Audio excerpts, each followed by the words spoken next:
the most powerful woman in Silicon Valley, was currently huddled next to a rusty refrigerator, shaking. Evelyn Hayes, the 28-year-old CEO of Aether Dynamics, had built an empire of autonomous delivery drones. Right now, those same drones were hunting her. Outside the cracked window of this cramped attic apartment, the unmistakable hum of 50 military-grade rotors vibrated through the night air. Her own internal network had been hijacked. Every location with a Wi-Fi connection was a death trap. The only address not on the grid was this one, pulled from a physical employee file she had blindly grabbed on her way out. It belonged to David, a night shift janitor at her main warehouse, a guy she wouldn't have recognized if he handed her a coffee. But right now, David wasn't holding a mop. He was standing perfectly still in the center of the room, holding an ancient, duct-taped ham radio. He twisted a dial. A piercing, high-frequency static filled the room. Outside, the humming stopped. 3 drones dropped out of the sky like dead birds, smashing into the alleyway below.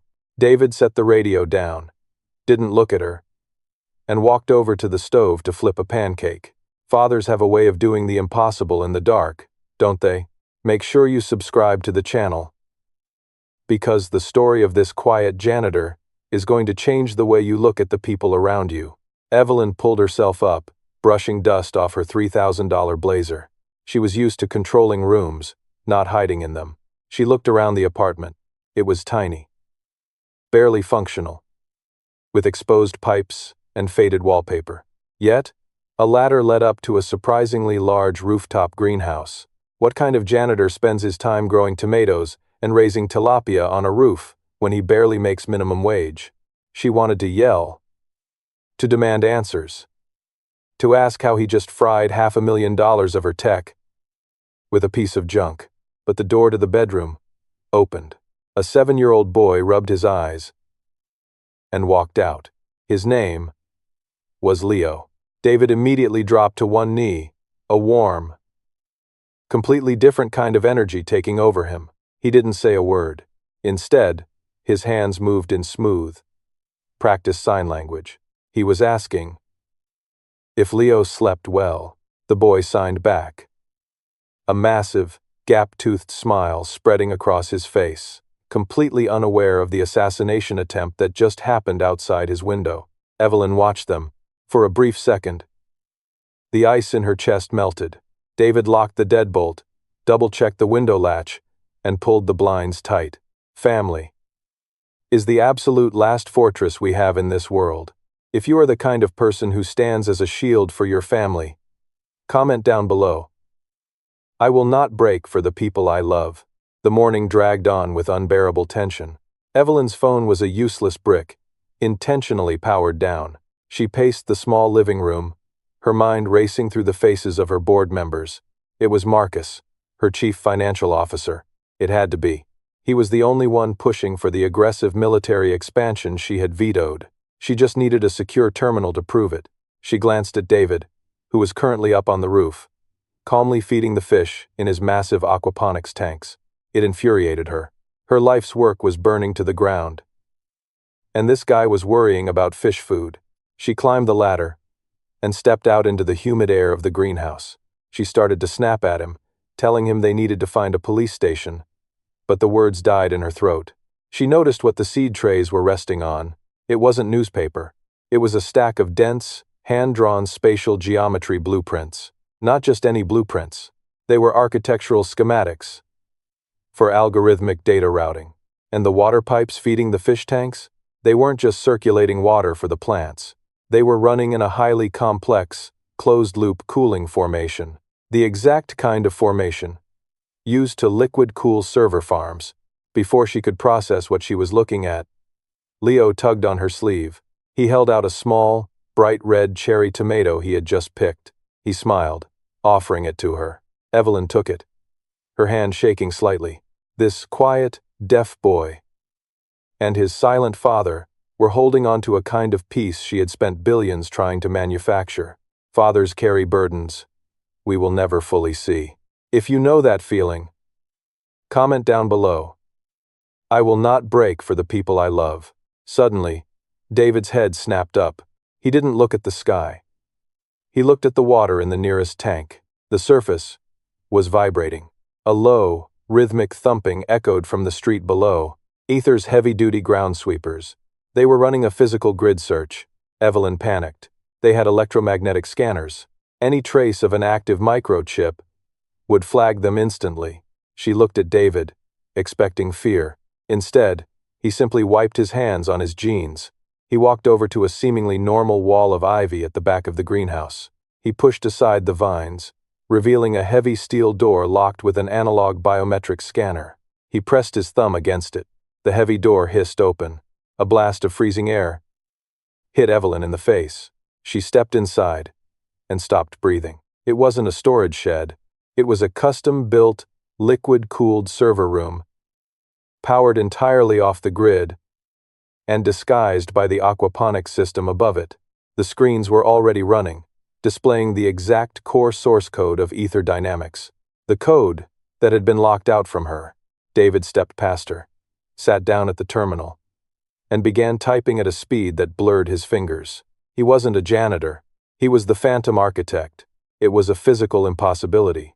For 2 days, the top cybersecurity experts in the country had been trying to access this specific code. None of them could. And yet, this guy, who spent his nights mopping the warehouse floors, was navigating the architecture like he had built it. Evelyn watched the lines of code reflect in David's eyes. He didn't just know the system, he was anticipating its defensive shifts before they happened. "Who are you?" she asked, her voice barely a whisper. David didn't look away from the screens. He hit a final command sequence and leaned back. 5 years ago, he said, his voice completely calm. This was called Project Icarus. Evelyn's breath hitched. Project Icarus was a myth within Aether Dynamics. The original, unbreakable flight algorithm that the company was supposedly built on before it was mysteriously lost during a server fire. It wasn't lost, David said, finally looking at her. It was stolen. By Marcus. He pulled up a hidden financial ledger on the left monitor. He couldn't replicate the neural learning aspect. He needed me out of the way, so he could sell a downgraded version to the military. Evelyn stared at the ledger. It detailed a massive offshore account, funded by dummy corporations, linked directly to Marcus. But she couldn't understand why David had just walked away. "Why didn't you go to the board?" she demanded. "Why hide in a warehouse?" David looked toward the heavy steel door. Beyond it, Leo was playing with a toy drone on the greenhouse floor. Leo was 2, David said quietly. He needed a cochlear implant, a highly experimental, very expensive one. He looked back at Evelyn, his eyes hard. "Marcus found out. He told me if I fought him, he would tie me up in litigation for a decade. The insurance would drop us. The surgery wouldn't happen." David stood up, the sheer weight of his sacrifice filling the small room. "I made a choice. I chose my son."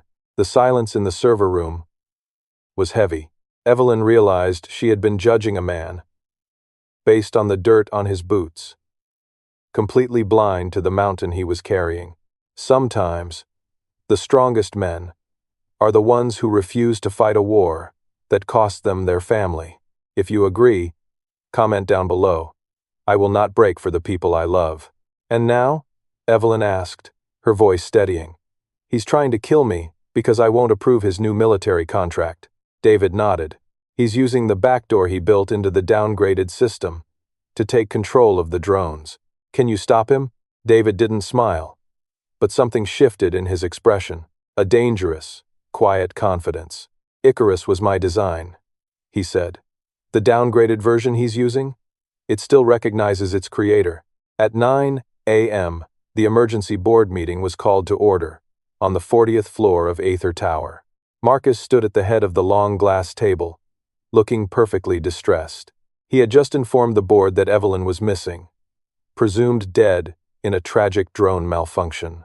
He was holding the pen, ready to sign the emergency military contract that would give him absolute control. The heavy mahogany doors swung open. It wasn't the police. It was David.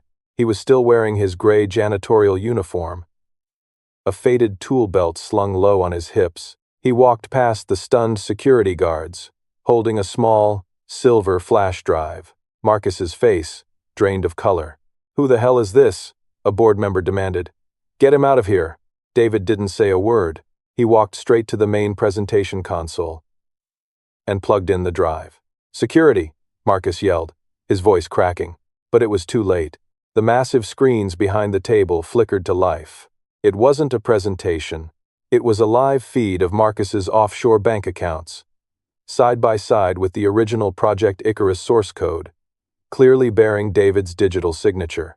And then, the real blow. An audio recording played, crystal clear, echoing through the boardroom. It was Marcus, from 5 years ago, explicitly threatening David's son. The entire board sat in stunned silence. The illusion of the powerful, untouchable CFO shattered in seconds. He wasn't a visionary. He was a thief and a coward. David looked at Marcus, his face completely devoid of anger. He had already won. Evelyn walked into the room a moment later, flanked by federal agents. "Marcus," she said coldly, "you're fired." As the agents led a pale, shaking Marcus out of the room, Evelyn turned to the board. "This is David," she announced, "the true architect of Aether Dynamics, and our new chief technology officer." The board murmured in agreement, eager to fix the catastrophic PR nightmare. Evelyn looked at David, expecting to see triumph, or at least satisfaction. Instead, David just shook his head. "No," he said simply. Evelyn frowned. "David, you deserve this. The company owes you." David pulled the flash drive from the console and slipped it into his pocket. "I don't want a corner office," he said.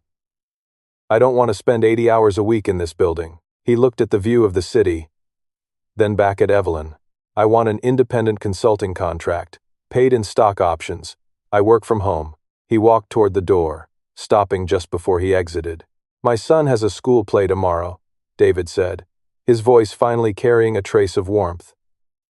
"I promised him I'd be there," and with that, the most brilliant mind in tech walked out, leaving the billionaires to clean up their own mess. Later that afternoon, David was back on his roof, the sun setting over the city skyline. Leo was sitting next to the fish tanks, carefully feeding the tilapia.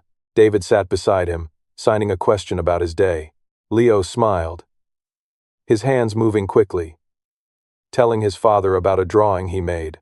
David looked at his son, the noise of the city fading away. He had built systems that could change the world.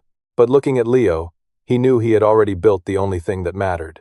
The greatest power a man can have isn't control over a company.